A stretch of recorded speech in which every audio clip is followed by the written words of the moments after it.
I didn't need a confession. I didn't need to see her lips on his or catch her in some half-dressed mess of excuses. That night, I just looked in her eyes and I knew. Her name was Marissa. We'd been married for 6 years, long enough for our routines to feel like rituals. Friday night was supposed to be our night. Roast chicken, dry red wine, a new show we pretend to be interested in while her feet found their way onto my lap. For a long time, I thought that meant something. I thought it meant we were still trying. That night, I grilled her favorite rosemary garlic chicken with caramelized carrots and butternut squash. She didn't look up once. She sat at the kitchen island, half leaning on her elbow, her phone glowing against her face like a secret she wasn't ready to share. I watched her smile at the screen. A small, private kind of smile. The kind you don't share with your husband when it isn't meant for him. "What's funny?" I asked casually, plating the food like a damn chef at a 5-star restaurant. She blinked, startled almost, like she forgot I existed. "Huh? Oh, nothing. Just talking to Chloe," she said. Chloe. Her best friend. Sure. I sat across from her. "What's she up to?" Her thumb paused for a split second before she responded. "She's having a party tonight. Her boyfriend's throwing something low-key, just a small group." "That's cool. Where?" She picked up her fork and started to eat. Fast. "At Jace's place." The fork froze mid-air in my hand. "Come again?" She didn't meet my eyes. "It's nothing. Just his house because it's bigger." "Jace?" I said his name like a disease. "Your ex-fiancé, Jace?" Her sigh was long and exasperated, like I was the one being unreasonable. "Oh, for God's sake, Noah, it's not like that." "It's not like what? Like the woman I married is going to party at her ex's house without telling me until I happened to ask?" She stood, took her plate to the sink, and turned the water on like she could drown out the conversation. "I'm not asking for permission, Noah," she said, her voice cold and sharp. "I'm telling you I'm going." I stayed seated, both hands folded over my knees, my jaw clenched. "Then hear me now, Marissa. If you walk out that door tonight, don't bother walking back in." That got her attention. She turned to face me, one brow raised. "Are you threatening me?" "No, I'm setting a boundary," I said, voice calm. "I'm done being your second choice." She laughed, not out of humor, out of arrogance. She thought I wouldn't follow through. She left, no hug, no hesitation, no pause to check my face. She just grabbed her purse, slung it over her shoulder, and vanished out the front door like a ghost stepping out of its own grave. And in that moment, I felt something crack. But it wasn't anger. No, anger would have been too human. What I felt was something colder, a kind of death inside me. She wasn't just leaving for the night. She was leaving the marriage. And the sick part? She didn't even realize it. I sat alone for 20 minutes. No sound in the house but the ticking clock and the hum of the fridge. My food went cold on the table. I didn't touch it. What was the point? Then the phone buzzed. 8:34 p.m. "Just got here. It's really chill. Don't stress. Love you." I stared at the message, a digital pat on the head, as if a couple of words could reverse the damage she'd done. I didn't reply. 10 minutes later, another ping. 8:45 p.m. "There's a bonfire. I'll text you later, okay?" Bonfire. Great. Maybe they'd dance around it like they did in college. Maybe she'd lean a little too close. Maybe he'd remember the way she used to kiss. I stood, grabbed my coat, and walked out without another word. If she wanted to play games, I'd learn the rules fast. She wanted freedom? Fine. So did I. I ended up at a place I hadn't visited in almost a decade. The Dive Yard, a bar clinging to the edge of town like a secret only the lost ever remembered.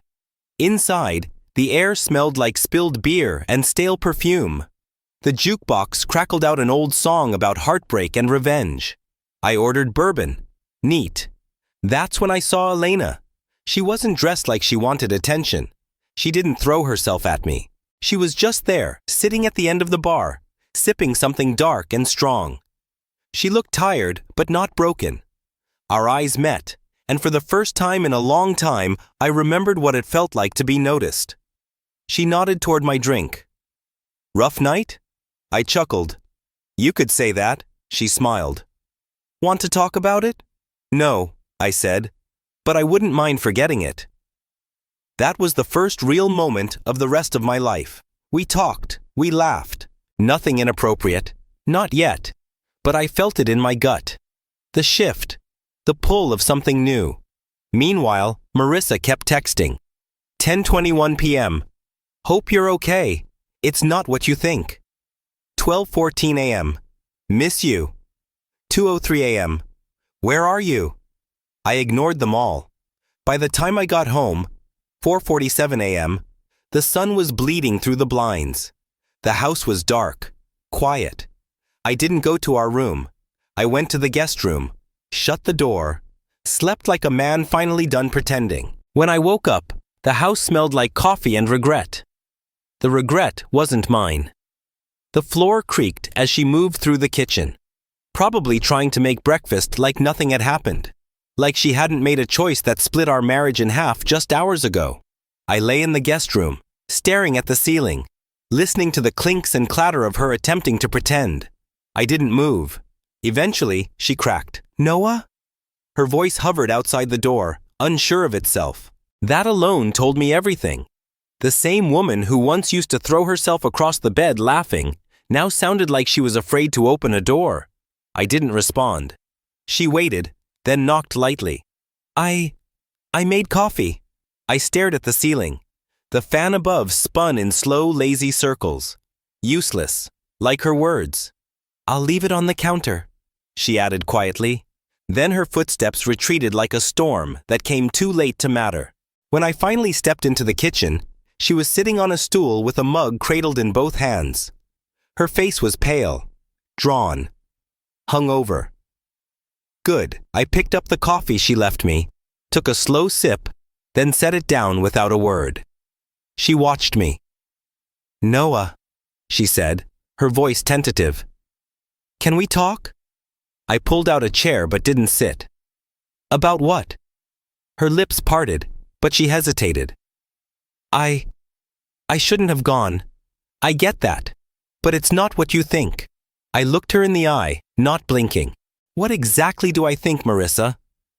That I went there for him, she said quickly. But I didn't, I swear. I just wanted to be there for Chloe. She begged me. She said it would be awkward if I didn't show up. I took another sip of coffee.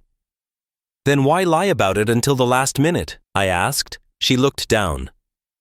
Because I knew you'd react like this, I scoffed. You mean with boundaries? Her nostrils flared. I didn't cheat on you. Maybe not with your body, I said slowly, but don't insult me by pretending your heart was still here when you walked out that door. A flash of guilt flickered in her eyes, but it was quickly buried. You're being dramatic, I shook my head. And you're still deflecting. We stood there, both trying to hold on to a thread that had already snapped. I left her in the kitchen and walked toward the door. She jumped up. Where are you going? I finally smiled. Out, to breathe, something I can't do in this house anymore. And I left. The next few days, I created distance like it was an art form. No shared meals, no empty conversations, no forced apologies. She tried. Oh, she tried. Made dinner. I didn't eat. Wore the perfume I used to love. Left my favorite snacks on my desk like we were teenagers who fought over nothing. But I didn't budge. The distance grew into silence. That silence? It wasn't passive-aggressive. It was final. Then came the turning point. I met Elena again. This time it wasn't by accident. I called the bar, asked if she was working that night. She was. I went. When she saw me, her face lit up. Not in a flirty charade way. No, this was something deeper. Recognition. Connection. She slid a drink across the counter without asking. You made it through Hell Week? Barely, I replied. You look like you've been carrying a planet on your back. I chuckled. Just the broken remains of marriage. She leaned in. Want to tell me about it? So I did. Every ugly detail. Every hollow message. Every time Marissa said, "It's not what you think," while making it exactly what I feared. Elena didn't interrupt.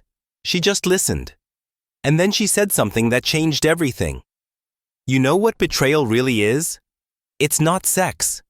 It's choosing someone else over the person who gave you everything. That night, I didn't kiss Elena, but I wanted to. And wanting someone else for the first time in years, that was enough to make me realize I'd already crossed the line. Not in action, in heart. Just like Marissa did. Back home, Marissa sat on the couch, pretending to watch a show she hated. I could tell. She only watched reality trash when she was trying to fill the silence. Long night? She asked, eyes glued to the screen.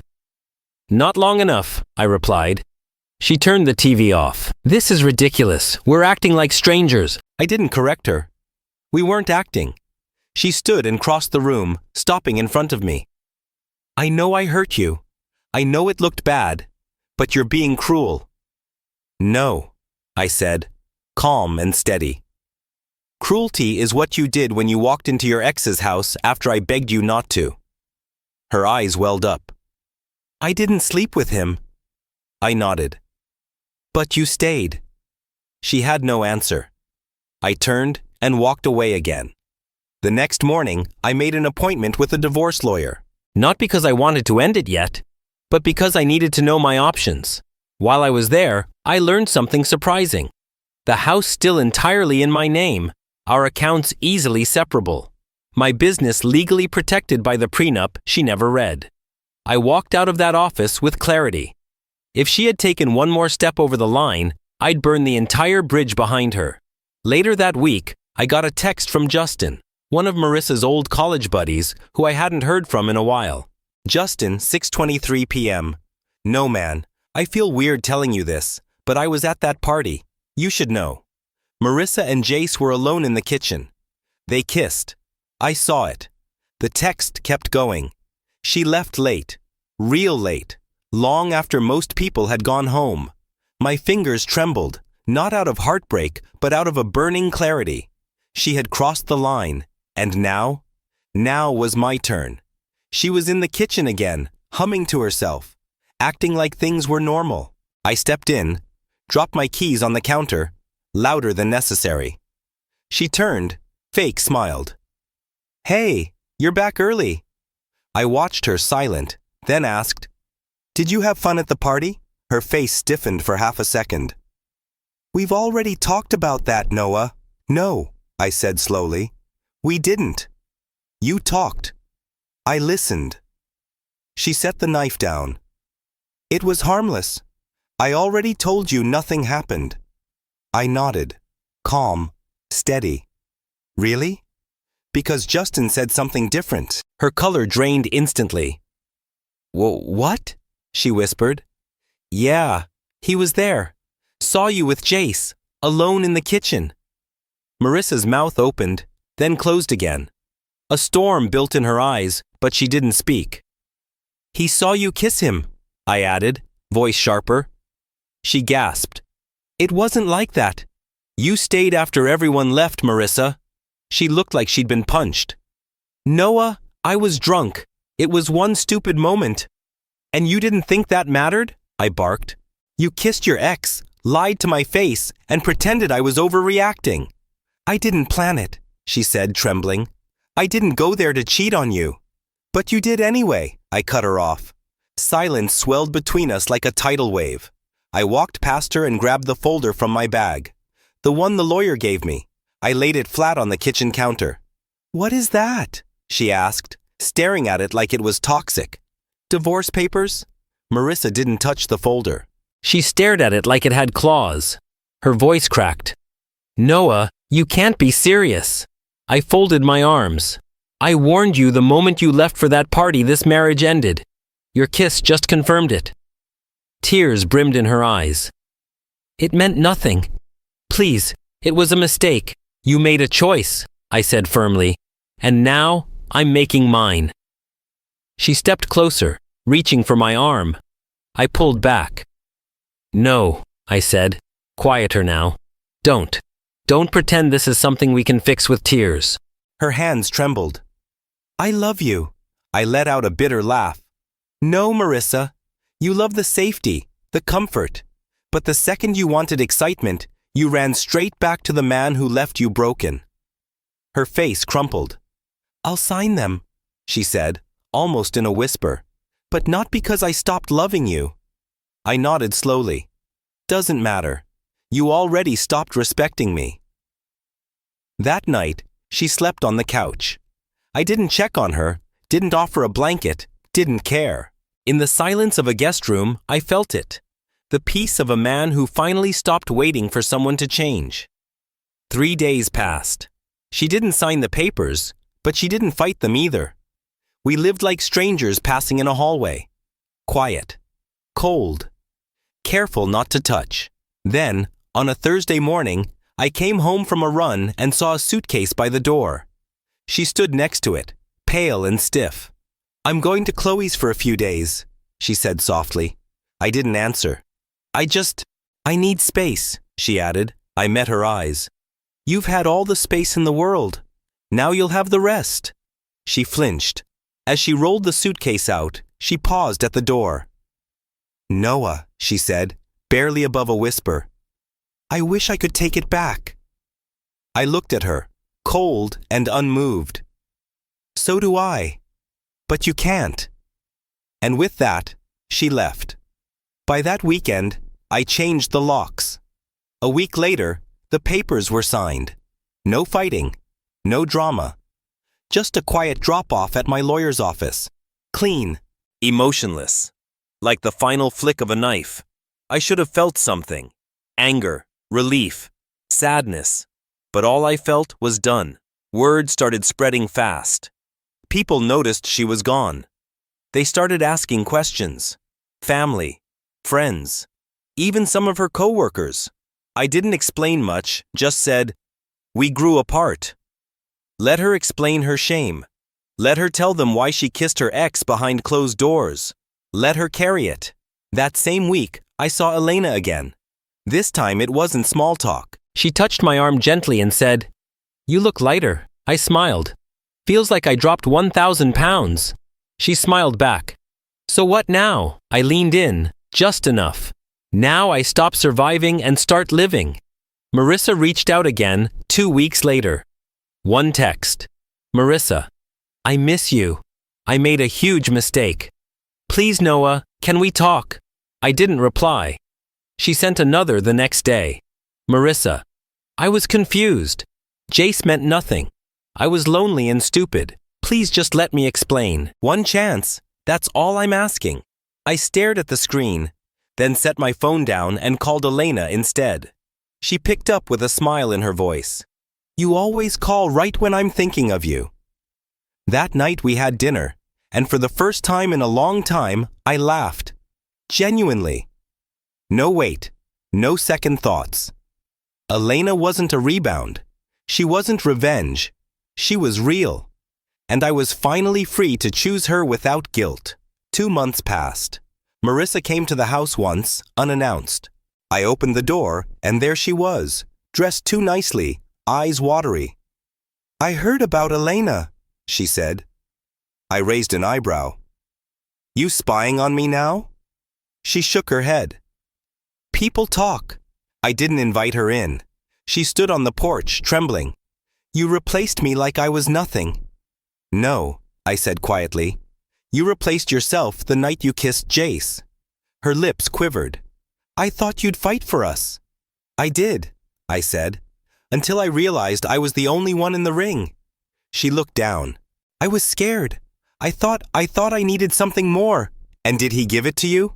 I asked. Silence. Her eyes brimmed. He used me. You were right. He never loved me. I exhaled slowly. Then maybe next time, don't burn the house down to see if you're cold. She wiped a tear. Do you love her? Elena? Yes, I said. But more importantly, she respects me. She nodded, broken, then turned to leave. No dramatic goodbye. No final plea. Just a woman walking away from the life she shattered. And me? I stepped back inside, locked the door, and didn't look back. That night, I lay next to Elena, her hand resting on my chest. "No more ghosts," she whispered. I kissed her forehead. "No more."